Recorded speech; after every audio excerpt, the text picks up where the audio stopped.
Би бол цалингаар амьдардаг хүн. Надад би Монгол төр далд хайж байгаагийн үед цалин авмаар байна. Тэгжээж гэр бүлээ тэжээмээр байна. Хэрэггүй хүмүүс байж болно л доо. Тэгэхээр энийг цалин цаа чин зөндөө олон төрийн албаа, зөндөө олон баг шимж яаж амьдарч байгаа? Цалингаар амьдарч байгаа шүү. Тэгэнд Монгол төр нэмэх ёстой юу? Нэмэх ёстой шүү. Гэтэл нэг ийм юмн дээр жижиг улс төр хийгээд яваад байдаг. Ийм нэгдэл болох хэрэгтэй. Монгол улс өнөөдөр парламентын засаглалтаа болсон шүү дээ. Ерөнхийлөгчийн засаглалтаа улс биш.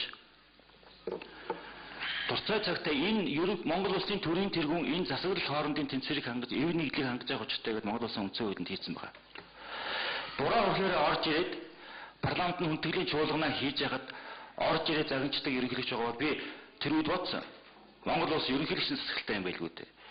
Парламентаас 2 дугаар шатандаа орж санал хураалтаар сонгодог ерөнхийлөгч орж ирэнгуутаа парламентыг тийг загинчаад гарч байгаа болохоор би хизээ Монгол улс ерөнхийлөгчийн засаглалтай болцсон юм бол таа гэж бодож байгаа. Монгол улсын парламент үнэхээр даруухан байгаа шүү дээ.